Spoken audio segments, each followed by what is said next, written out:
Thank you, Rakesh. Personally, for me, again, it's a matter of great privilege to be invited this evening to have a chat with all of you. It's also a moment which is a bit nostalgic for me. As Rakesh told you, in the year 2000, when I was still in the campus, I was offered my first campus job by Infosys. But by that time, and after some time, I already had made a decision which brings me today to talk to you about my journey so far, the spark which ignited my mind in some point of time. So I'll be sharing, but to begin with, I hope I'm clearly audible and visible. Interacting on this media is again a big challenge. I've been used to addressing people, large audiences, with whom you have an eye contact, with whom you can see their reactions, interacting something like a mobile phone in front of you. So that is something which is a bit difficult and awkward, but I'm getting used to you. Thank you. I can see the messages. So I'll be starting with I'm an IPS officer of 2003 batch in the Bihar cadre. I passed out from IIT Kanpur in 2001, mechanical engineering. And my, I've been like working in different fields in Bihar, like in different districts I've served. I've also served with the National Investigation Agency in New Delhi, where I investigated terrorist cases. If you look, most of you would have read my profile before coming, and for me, introducing myself these days has become more difficult because someone who studied from IIT, wearing the uniform, and if you look at me, my posts in the social media, so they're mostly about history, about heritage, about making people aware about their heritage, and things which I could do in a long span of time. I would call it a satisfying journey so far, and the journey is still on. Policing is a very strange thing. When you're posted as a police leader, you get a team which you have no choice. You cannot recruit people, you cannot hire and fire people like anything. You get a team which comes through a rigorous process of selection by the government, and you cannot do much about it. But at the same time, with the same team, one has to deliver to the expectations of the people. If anything goes wrong, the media is behind your neck all the time. You're accountable to the courts. You're accountable to so many agencies like Human Rights Commission, things like that. And most of all, for a person who studied in IIT coming to the police, it's about being accountable to your own conscience. So how that story started, how I developed this motto of delivering services by winning the trust of the people, I'll be sharing it from the spark. As we started, I am from Bihar. My background won't be much different from many of you. Most of you would have studied engineering at some place in India. My father is also an engineer. He retired from the Indian Oil Corporation Limited. He was posted in Barauni refinery in Bihar itself. I'm talking about a time when I was in standard 7, probably the year 1992. As a small child, we had gone for a picnic to the remains of Nalanda. And as I roamed around the remains, I was amazed to see in the ancient past, 3rd century AD, 5th century AD, we had developed such an infrastructure that people were coming all over from China, from different places to learn in Bihar. At almost the same time, a TV serial called Chanakya was running. Many of you might have seen it in those times. It was recently also aired on Doordarshan. So again, when I looked at the past, it was a feeling of pride. That bug of history got into me. I started rethinking about the past, what things would have been like in those times when the roads were not like today. Technology was not. As a young child, that spark ignited my mind. And very interestingly, my father was in a transferable job. So from class 2 to 8th, I was in Bihar. And suddenly, I found myself in Bhopal in 9th. And the moment I entered the new school, I got a new title as a Bihari. So initially, it was very difficult to understand what it meant, but it did not take much time to realize that it was not in a very positive manner that my friends were addressing me. So initially, there was some bit of dilemma, some bit of paradox. What is happening? A state with a past so rich and the present so perplexed that people have to face even such things when you are interacting with your close friends. I decided at that time I should study well, establish myself, and do something for the society. I may not be able to change the whole scheme of things, but let's do something, my part, my bit of contribution in this life to see that something can change, which can change by my contribution. That was very young. I was still in school. So I started preparing for IIT. I'll tell you how the things got more, the spark got ignited initially and how it got more, the fire within kept on burning. So when I was preparing for IIT, I appeared for the JEE in 97 with Rakesh. I had a very perfect examination. If you, many of you who would have appeared in the IIT Joint Entrance 97 would remember, I had a very fantastic examination. I came home step 12, only to be woken up the next morning by my mother with the news that papers had been leaked. At that time, I was sitting in New Delhi. My father was then posted in Delhi. And waking up with the news with such a perfect exam that I had written in my diary, a battle which was won so well is yet to be won. It was a shock. And that shock had come from Bihar. Being a Bihari in Delhi and hearing that papers have been leaked from Patna, again the same thing was perplexing my mind. The past and the present. Present people are resorting to such tactics. So anyway, the exam happened, the re-exam. We entered IIT together. When I was in IIT, my father again got posted to Barauni Refinery Township after a gap of many years. So summer vacations, friends would remember, like most of my friends would pack their bags, listen to the new music on their music systems and just start going home. From my home, I got that advice not to come home. And it was for a very strange reason, which many of you would even feel like laughing. I was told not to come home because in those times there were kidnappings for marriages, and especially the area I hail from, where Barauni Refinery Township was, it had people getting kidnapped, getting married to a girl of no choice at all, and it could have happened even at the age of 17, 18, whatever, and one had to live with that. So that was another shock. Anyway, after the marriage season ended, my father, I could visit home, but the thing was perplexing my mind for something needs to be done. When I used to come to Bihar, there were big rallies going on, people would block the roads. You can see the law and order situation so perplexing that you cannot move out very freely. That was a time when I was studying in IIT, thinking about a career. The spark in my mind, which had ignited to see the present in the context of the past and think of the future, was still there. The fire was getting deeper. I had a very good friend in IIT. Rakesh would know him. So after I returned from the semester break, I found the police was looking for him. He was from Bihar again, had come to IIT, and like I was amazed, why is the police looking for him in the IIT hostel? So then we got to learn that CBI was investigating the case. My friend was a scholar, and this scholar was not the scholarship that he definitely was a scholar, was a good student who cleared IIT, but he was appearing for exams for other people, not for himself. And that is how the CBI got behind his neck. So I could see a system of total disarray in Bihar going on. The young generation totally confused how they should be going about things. Easy solution was to move away, have a good career somewhere, have a nice decent life. But that spark within me to see from the past and try to do something, like when I could see the determination of Chanakya, a single man could unite something like a vast country like India, a territory, with his determination, he could do something. So why not let's do something in our own lives and try to change the scheme of things. That is how I started preparing for the civil services. In those times itself, it was the time when I had appeared for the INFI interview. That determination had become quite strong, and so it was quite a dilemma to leave that offer, but then I decided I should stick to it, and that's how I entered the police service in 2003. Luckily, as luck would have it, I got the Bihar cadre. My dream was to change and contribute to the situation in Bihar, which I had seen at such a state was affecting me personally, apart from the society at large. So I had, in 2005, I landed in Bihar as a young ASP, Assistant Superintendent of Police. That was election time. I had very early lessons.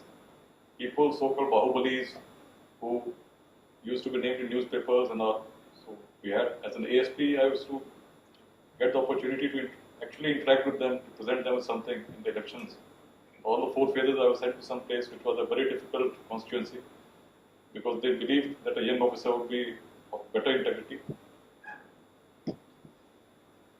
And that was the time when I started learning how to arrest politicians whose names were quite big.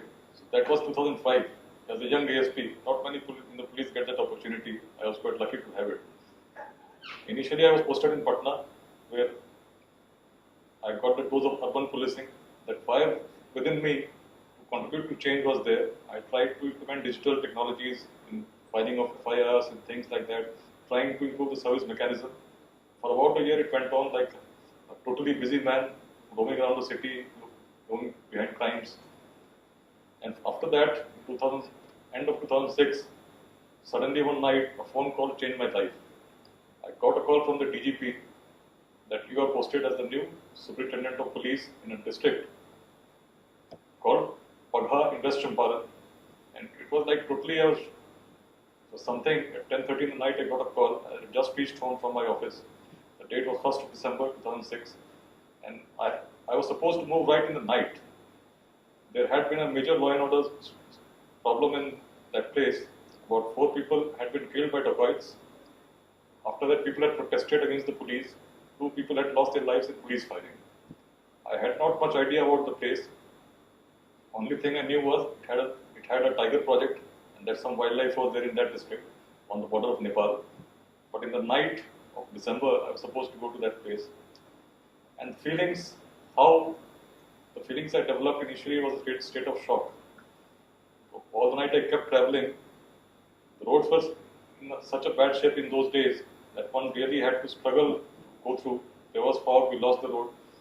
What started at journey at 1 a.m. in the night, I reached there only by 2 p.m. in the afternoon next day to my new charge.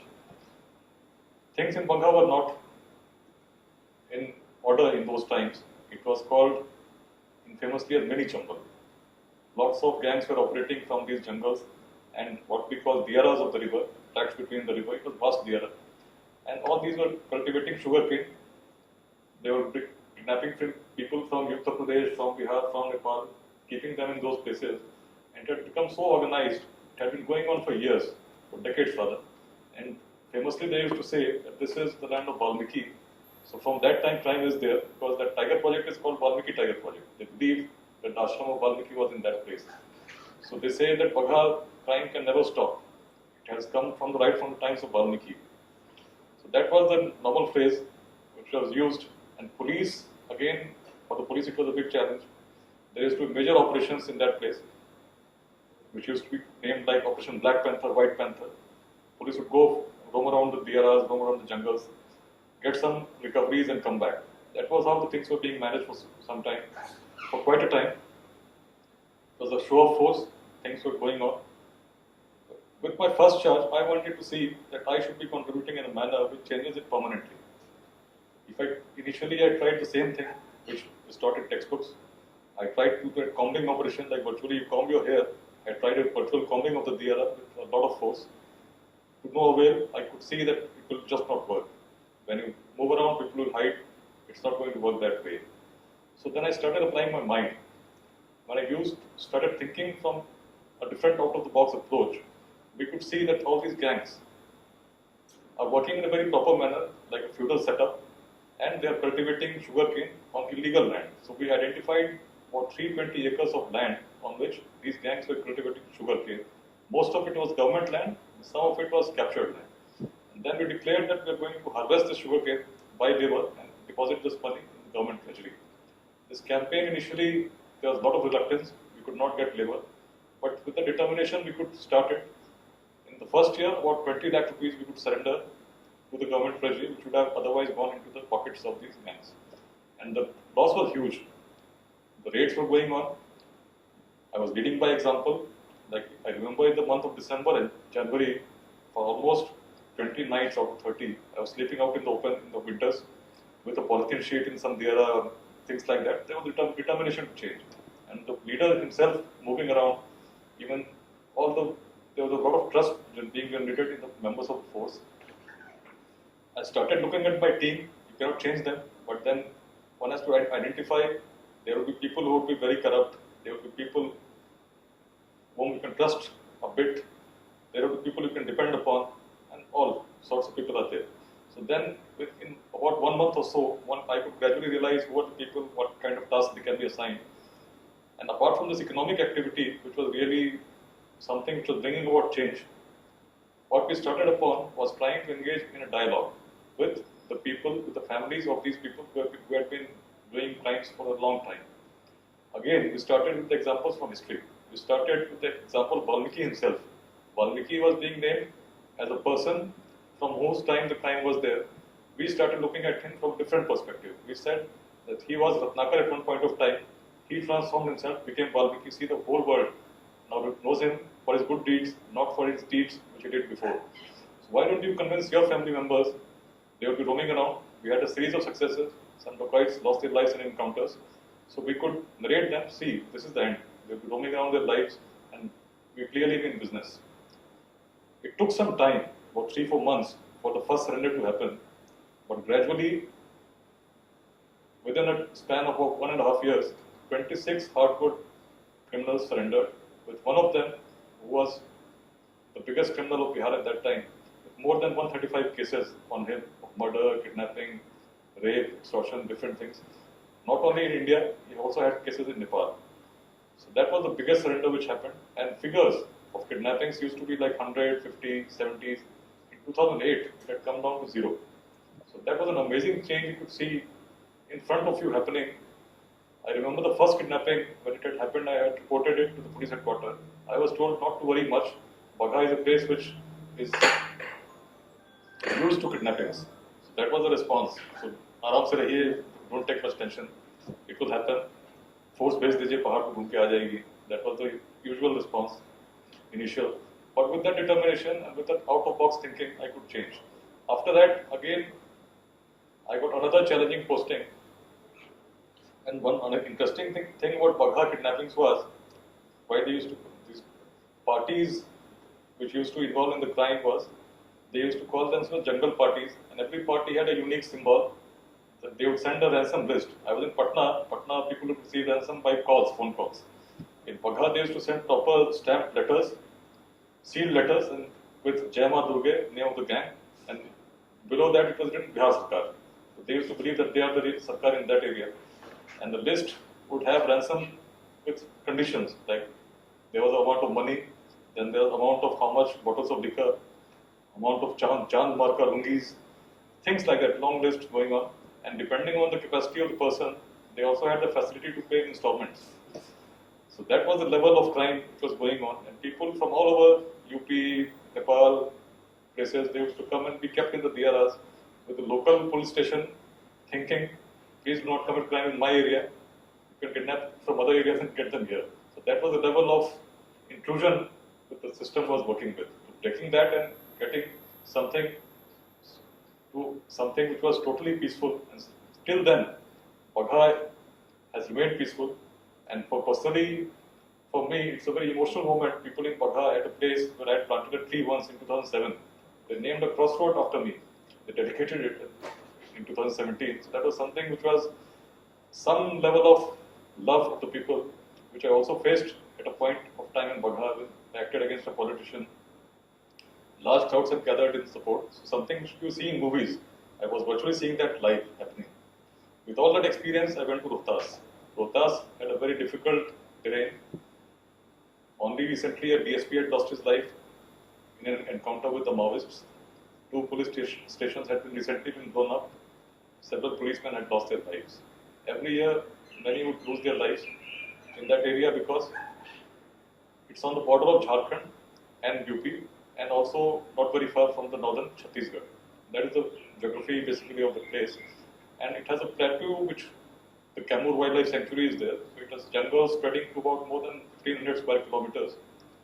And on them, you had no police post. It was 1500 feet above the sea level, above the ground.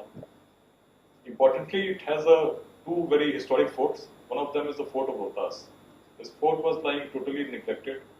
Not a single tourist would come to that place. Not leave behind a tourist, not even people from the district, for the fear, because that whole area was called by Maoists as a liberated zone. A liberated zone means that not even the police can enter that zone. It was sort of liberated zone because of its topography. Regarding the Rohtas fort and topography of that area, even in medieval times, Farishta, the chronicler, had written it that the fort can never be won by a proper battle. It can only be won by deceit. And that is how Sher Shah Suri, before he became the emperor of India, that was the first fort he captured was Rohtas. And Rohtas fort was captured by deceit, in which people were sent in a deceitful manner inside the fort. That is the historical part of it. But the important part was when I went to Rohtas, again with the same zeal to bring about change. I had tried things like surprise movements in the diyas and jungles of Bagha. I had seen things work, engaging with the community in a different manner. I initially, again, as a police officer, the first thing is to try to dominate the area. But to dominate the area, one has to actually know the area. And for a long time, police had not visited these hills, which are hundreds of square kilometers. I tried visiting it by surprise. Roads were very bad at that point of time. So I would start at midnight. It would take me 4 hours to reach the top of the hill. In the morning, I would go in by a vehicle, along with about 60 to 70 more people with me, with armored vehicles as well. And rushing through the jungles, we would just look at the main locations to have an understanding of the topography. 2 times it was very successful. I could also see the gate of the Rohtas fort, which was mentioned in the Gazetteer, but hardly for the last 50 years, no one would have visited it. I was very happy. The third time I went, I wanted to see a school building, which I had still not seen. I wanted to see if forces can be kept inside that building. At 5 o'clock in the morning, in that school building when we entered, it was something which still haunts my mind. A person was standing with a self-loading rifle pointed at me, along with an ASP was sitting with me in the vehicle. And the distance was hardly 6 feet. With a pointed weapon, he was standing, and our vehicle just stopped at that point of time. Had he fired, today I would not have been present to tell you the story. But the moment we saw that, and I was, for a fraction of a second, it was like, I am the ST of the district, I did not send anyone here. How is the person standing with a weapon? It was my first encounter with the Maoist front at such a small distance. I saw him wearing a green and a black turban type of thing. At the moment my driver shouted, Maowadi hai, this man who could have fired for God knows what, for my good luck, he did not fire, he started running inside the school building. But the very next moment, firing started from all over. It started from the terrace, it started from the homes in the villages, in the village, and it was total chaos for about 10 minutes. Every one of us jumped up out of our vehicles. That was a close encounter. In 10 minutes, the Maoists had escaped. We recovered large amounts of arms and ammunition from there, including police rifles. But the sound of bullets passing just from near your ear, the sound of automatic weapons, even in training, one doesn't see so close. It is at a safe distance. But it was all the time I was looking at my body and seeing that I'm still safe. Luckily, all the 60 people with me, no one was hurt, not a scratch. There were scratches, of course, due to crawling and all, but everyone was safe. That was my very close experience in the Naxal area, in an area where there was no wireless, no phone, only a satellite phone, which we did not have at that point of time. There was no other means of communication. I could inform the police headquarters about 3 hours later that such a thing had happened. After that, again, another operation was planned with the same surprise. In that, we lost a Jawan, we lost a landmine vehicle. I said things are not going to happen in this way, but the mission is clear. Now I will not leave the hills at the mercy of the Maoists. We've had several planned operations, large military type operations in which we took about more than 1,000 men. We camped on the hills. But apart from this, I started interacting with the people in the villages we went to. Then we came up with a mission statement. We called all the public representatives. What I could see is, if I keep on operating in the same military manner, it is not going to solve the problem.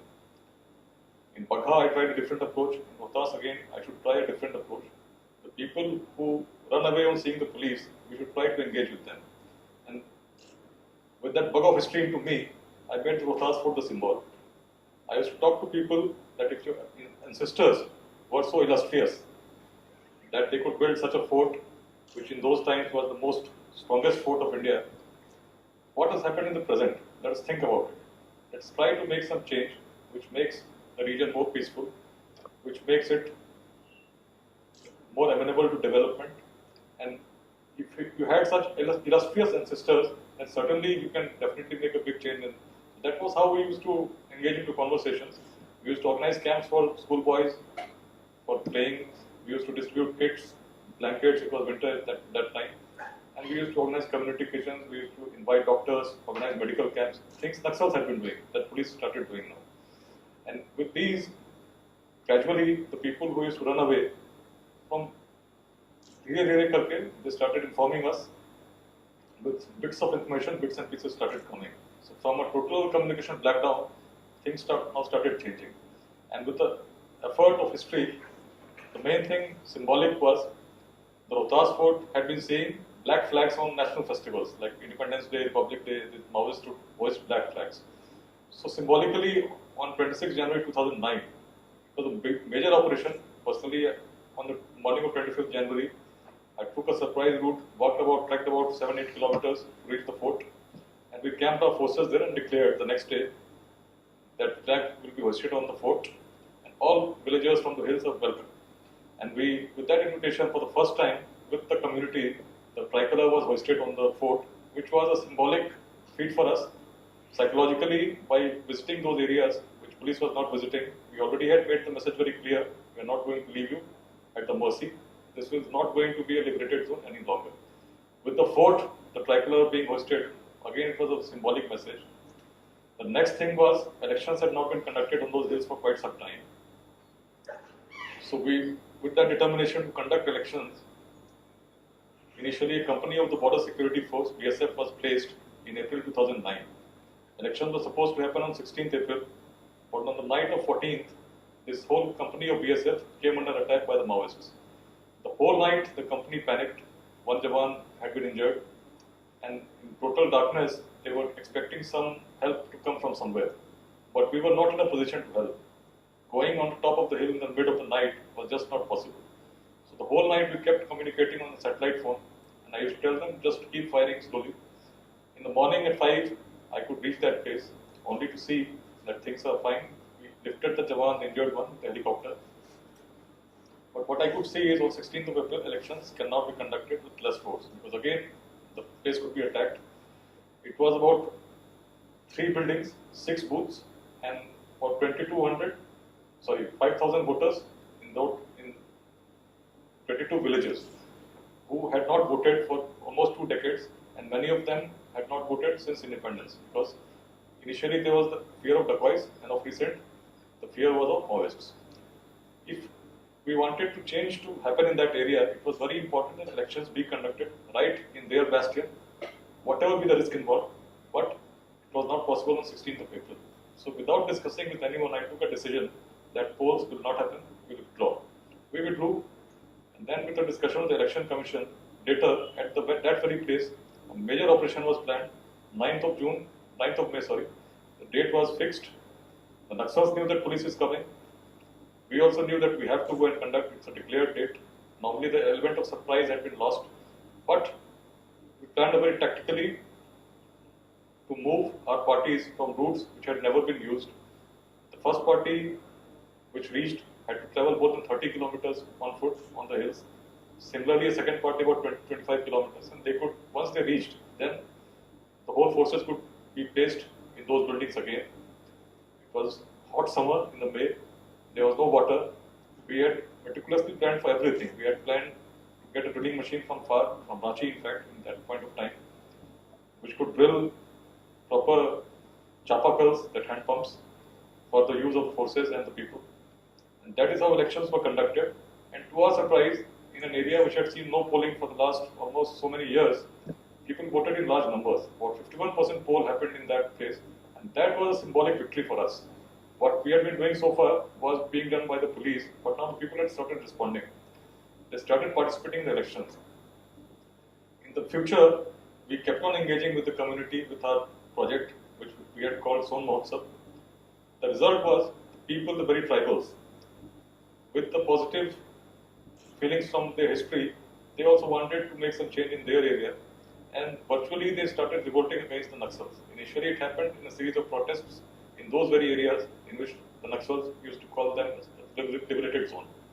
But now those people were trying to counsel the Naxals not to disturb their areas.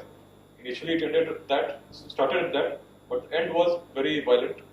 They killed the main sub-zonal commander by themselves, and which forced many of the Naxals to gradually surrender along with arms. Rohtas today is peaceful. A difficult terrain, which even Farishta had described at that point of time, is now totally free of Naxals. One could not believe at that time that this area, which has seen the loss of a DSP, every year so many people are losing lives, can be changed. But with a different thinking, a different approach, things did change. My journey went on. After Rohtas, I joined another district. I was then posted with the National Investigation Agency in New Delhi. 2611 inspired me to do something in the field of terrorism. For about 3.5 years I was in Delhi. I investigated several cases, which also brought me to Bangalore after the blast in some way back in 2014. I visited the Chinnaswamy Stadium and so many places in investigating terrorist cases. Bhatkal and all these places I had been regularly visiting when I was in the NIA. Later, I again came back to Bihar. I was posted as the senior SP of Patna. It was election time. With the same zeal, the same spirit to bring about change, I was posted in a very difficult place, which was buzzing with political activity and people expecting me to budge. But when you are doing the right thing, the conviction comes from within. So with things around me, I have always, whenever I have to take a decision, and there is a dilemma, ethical dilemma, I always see the spark which ignited my mind from the childhood. I wanted to contribute to change. And once I am in a position where I can actually make change, if I today change under pressures, under things, then it doesn't make sense. So I stick to it, I do my duties. So there was a lot of struggle with politicians. If you could follow this media and all, social media, then you would have seen like the so-called Bahubalis and all. Actually, I had very beautiful encounters with them. Posted by the Election Commission, I conducted the elections in Patna. The journey went on. Later, I was a DIG in Bhagalpur. Again, with the same spirit, interacting with people. Daily, I would meet more than 300 people and try to contribute my bit even as a DIG, different level apart from the SP. So generally, like when the talk, I would say, if we have the zeal from within, the fire from within, the spark which once ignites, and if you keep the flame burning, it will propel your journey. You'll do things which are seldom expected, and people do not expect things to happen, but you can actually see them changing right in front of you. When the zeal is very strong, the strength comes from within, and you can take decisions which are least expected. As a leader, the spirit, how I could build trust not only among my forces, but also in the people. There's some disturbance coming in.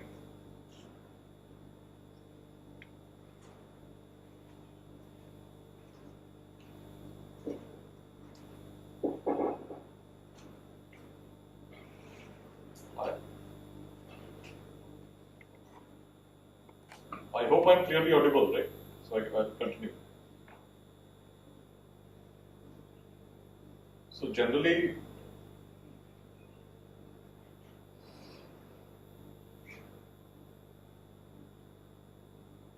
I hope I'm audible now. So I continue with it. Okay, fine.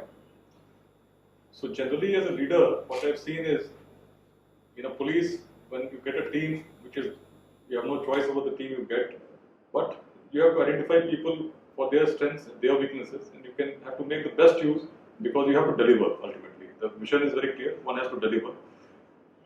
One should have a large heart, not looking into the very nitty-gritty of everything, but at the same time, like what I used to do, what I have been doing all the time, being very clear about the things I will not tolerate. So I make a list of 5 things, like say, if you do not register FIRs, I'll take this action. If you do not do this, I'll do this action. I call them zero tolerance. So on these issues, there will be no tolerance. If I receive a complaint of a policeman involving in corruption or something which is hampering the social peace, I'll act very strong, and I've done that. I've been very, so as a leader, I do not look into the very small things. I have a large heart. If someone asks for leave, I would give them without thinking, no doubt in my mind. Go and have it. But once you are at work, you have to work properly. And I make my mission very clear. This is the agenda we have to work upon. With a large heart, with trying to build that trust, leading by example, and with a very consistent behavior. Like never you can say like in my team people can expect that if I do this wrong, then what will happen. So the behavior is very consistent. It's not like we keep on changing day from day. Even the politicians know like who is the man on the chair, and if they are trying to do something, how much he is going to budge. But they also have a limitation. Every person has a place of his own in the society. They may not like you, but there are reasons for which they cannot avoid you. If you are a person known for solving problems, whenever there will be a crisis, you will be called for. So everyone has a place in society. In a team, what is important is, even if you are like in a police leadership, often what you say is the word. You can actually go with a command and things go on. But if you want the real thing to come out, then you should make the members feel that the decision is a participative one. Like people have actually become a part of the decision. So what I used to do is discuss the ideas, and then whatever I decided in my mind, that used to come from the crowd. In the crime meeting or with officers sitting, the sugarcane if we have to cut, I would listen for people. If we have to engage in a community workshop, I try to take ideas. If someone gives that idea, then promote it. And then that's how I used to deliver my idea, and then we used to work upon that. At the end of it, I would like to say, if you have honest intentions to change, the zeal within you is there, you get energies from within, and things start moving. You actually, what you think is unbelievable can happen in your own life. You can you can do things which even you would not expect yourself to have done, or that you could do. I've always believed in the 3 Ds, which I often say: desire, dedication, and determination. The 3 Ds are the levels. Everyone has a desire. Some people have the dedication, but the ones who succeed are only the ones who have a strong determination. This actually comes from a very old text. It comes from the Niti Shatka of King Bhartrihari. Bhartrihari was a king in Ujjain who became a saint. His brother was the famous Vikramaditya. He wrote a series of 300 shlokas. One of them is this. He says there are 3 categories of people. The first category is one which thinks of starting a work. He has a desire, but when he sees that things are tough, he doesn't start at all. The second category is the people who start on an objective, work hard to a bit, but when they see that the going is tough, they will just buckle and stop at that point of time. But the people who win, the people who make a change, are the ones who keep moving, tackling all obstacles, and actually withstand all pressures and make the change. So if you really want to make change, you have to see which of the categories you want to be in, and if you are in the last category, you will definitely deliver. Thank you all for listening to me, and I am open to questions.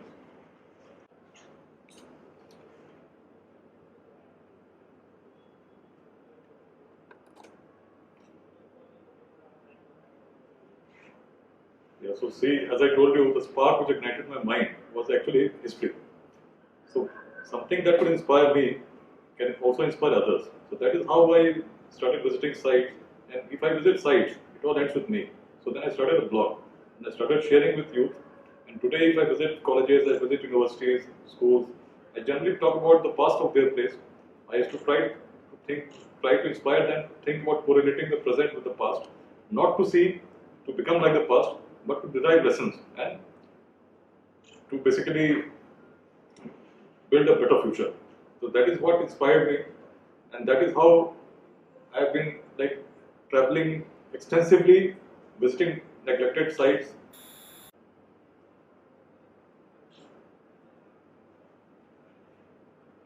Something I'll say, what I do practically is like I am a very spiritual man also. So at times what happens is when I think of things, I don't see myself doing certain things. I see that things are happening. I am in place. I am like an instrument. There's so much pressure on me, and then I say, if I look at it with totally dispassionate manner, what should I be doing? When I ask this question, I get the solution. That is one thing. Other thing is management of stress. For this, I adopt a very simple thing. Like I had once, when I had also heard a speaker how to manage stress. So what he had told me that became a lesson for life for me. He was a Punjabi, so he said like most of the issues in life, if you look at them, so they would be like bahut fark penda, ki fark penda. So when you look at things in the present which are perplexing your mind, If you think about 5 years from now, if you think of things, what happened 5 years ago, which were disturbing your mind then, you will see that more than 80% of the time, the things you are concerned about are the things which are actually won't matter in maybe after 5 years, maybe after 1 year, or even maybe after a month. But that is disturbing a piece of your mind at present. And on the 20% or 15%, whatever things which you should be focusing your energies upon, you're actually taking no stress. You're not being stressed about things which actually would bother you 5 years from now. So, if faced with the stress, faced with the problem, try to fit it into a category. Whether this comes into the most important category or into the least important category. If it is in the key for panda KFP, KFP में डाल दो. If it is a BFP, put it in BFP, and then you know the stress how it has to be managed. So similarly, like if it comes from politician, if it comes from anywhere, it comes from the media.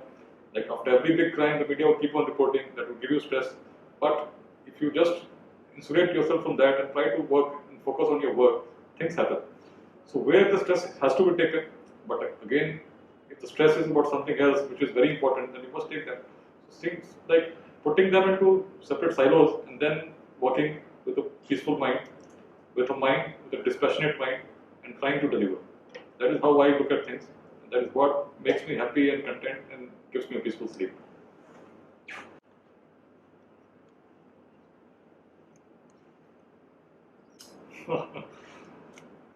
See, I was posted in Patna, so Patna is like a dream for every IPS officer who gets posted in Bihar.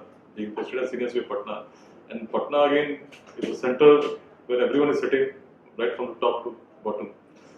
So definitely there is a lot of pressure to deliver, but also there is a lot of pressure to buckle into certain sort of pressures. But for a person like me, with such zeal coming from within, it is also the opportunity to create change. So I looked at things in that manner. The moment I got posted, I inquired from the people, which is the most important case. The name you had just named, that was the most highlighted case of the time. I had come from the NIA, National Investigation Agency. I decided to go about it in a very professional manner so that nothing gets leaked. The person to be arrested was a person who had a very bad history of fighting with the police, firing at the people who would come to visit his house. So all that was in my mind, that person, but whenever the zeal is from within and the strength that you're doing the right thing, the confidence comes automatically. It comes like that. With all meticulous preparation, with the element of surprise, we had gone to that place, and whoever is a Bahubalis are made by media or they are made by people who write stories.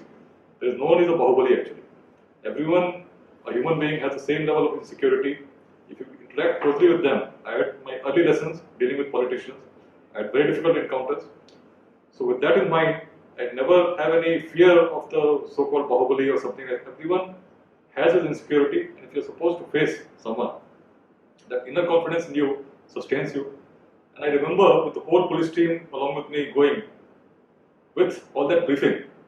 The surprise had been broken about 15 minutes just before the operation. Still, they did not have the confidence to walk. So, if you look at the video, I was the first one to walk in. That is how the inner strength leads you in difficult circumstances. And the person who sees a person coming with that inner confidence, definitely he cannot stand you.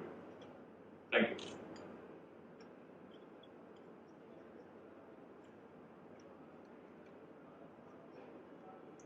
I could see that like highest point and lowest point, right? So the highest point, highest point was that election. Like after conducting that election, after the attack on the BSF company, that was a nightmare. Like conducting elections with people going safe, polling parties returning in an area which had not seen elections for decades.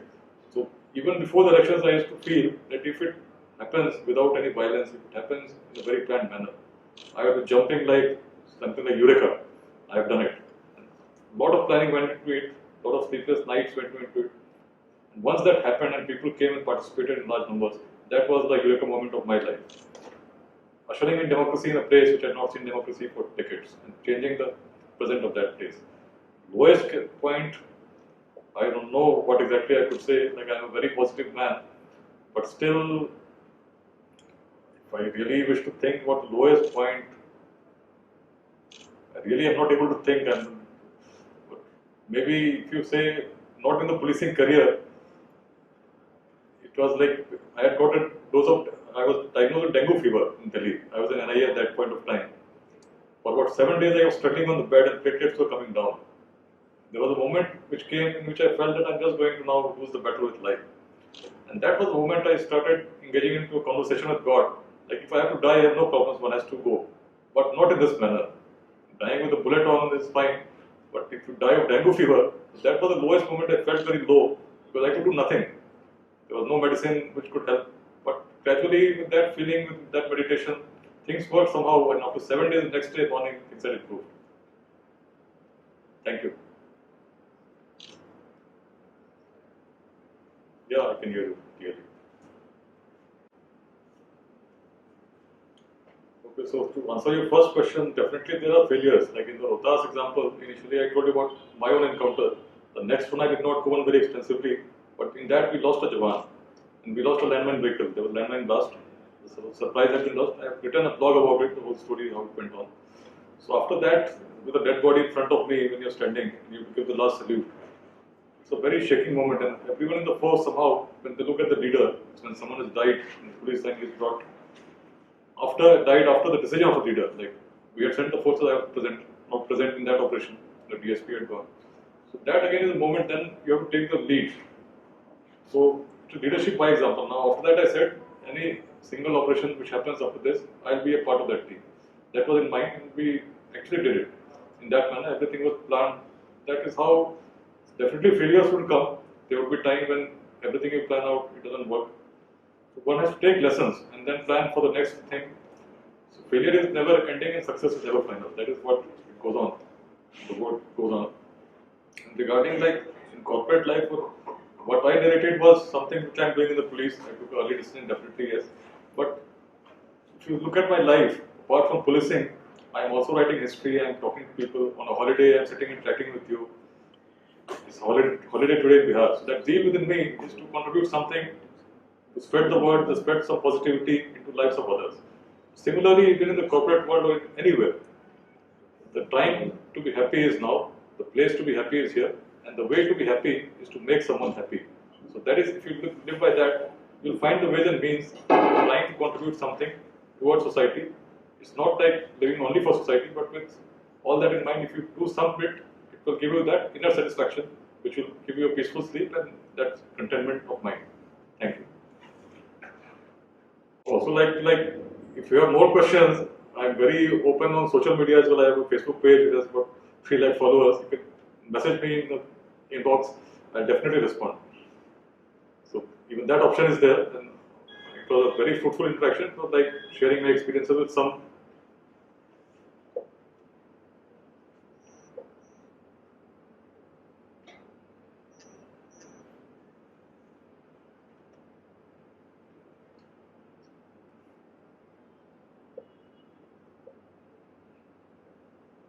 Like Maoists are a different league altogether, and the proper terrorist is a very different league. The proper terrorist, which you call, has a totally indoctrinated mindset, and he is actually having the gun with a gyan.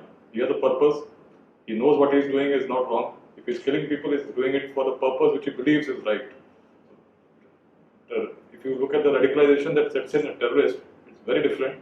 Being a Maoist is very different. Maoist is something which is more about the backwardness of the region, and gradually people feel that there is some sort of deprivation, and then they go off the mainstream, try to pick a gun, try to implement laws in their area which the agencies which should be delivering are not delivering, is the feeling. So in such areas, a very different strategy, a very different objective. And to deliver in such areas is like to build that trust again in the police system, in the system of the government. But with terrorists, it's a totally different case. Trying to de-radicalize a man who is radicalized by certain texts, by certain religious beliefs or something is very difficult. So the psychology of a terrorist, I would say many a times you will find the terrorist should feel that he is most deeply religious.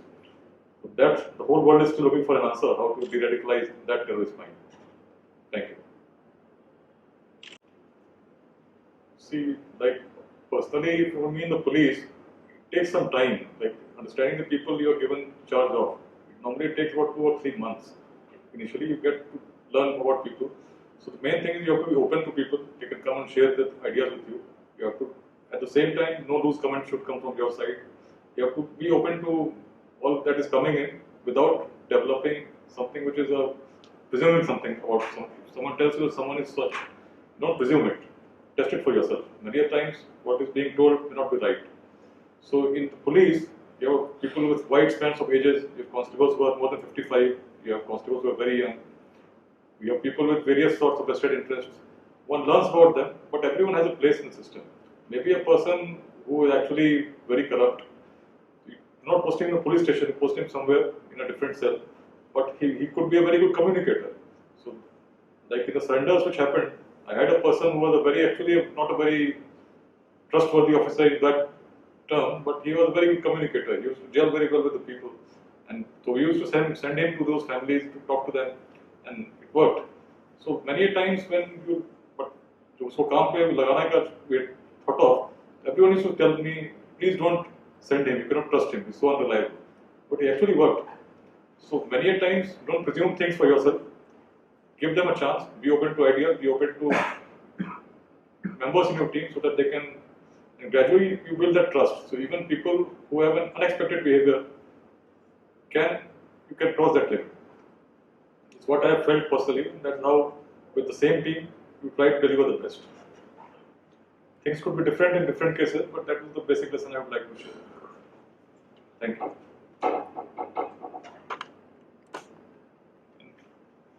Yes.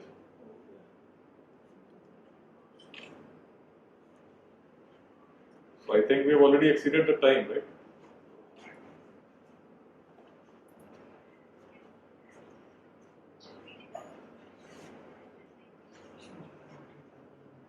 Okay, sure. I had always looked at things with the opportunity of tourism. So even with that change in Rohtas, what I missed out is we trained several tribal youth as tourist guides.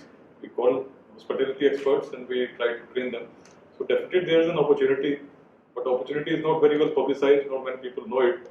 But despite all that, like Bihar has its own attraction, like Mahabodhi temple is there, lot many foreigners come to Bihar. On that, we're trying to, but at the same time, whenever I look at things in despair, what I see is, if you say that there is total darkness, then things won't change. But if you just try to light a small flame, the whole darkness goes away. So try to be that small spark, that small flame, which brings in more positivity. It will not light the whole thing very well lit, but it definitely changes that whole state of despair and darkness. Thank you.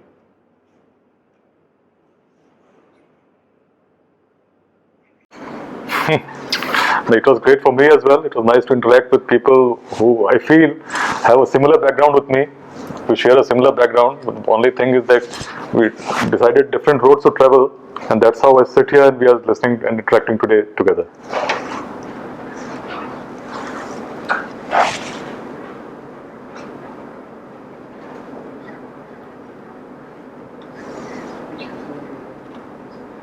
Yes. Oh yes, definitely. So here, like always, like the inspiration is always near me, and I can see that spark which sometime ignited the mind of the young Adi Shankaracharya. Let's keep it burning. Thank you.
People are asking about like how to connect with me. So you can connect with me on LinkedIn. I also have a profile there, and you can also follow my Facebook page. So if you send me on LinkedIn or Facebook, and I'm always there. I'm also on Twitter, but to connect, to ask messages, I think LinkedIn or Facebook page would be the best medium to be in contact.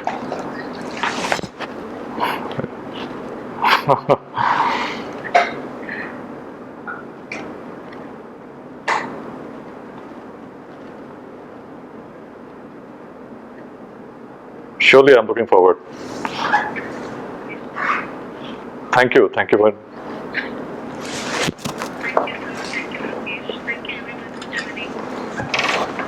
Bye. Have a great evening. Bye.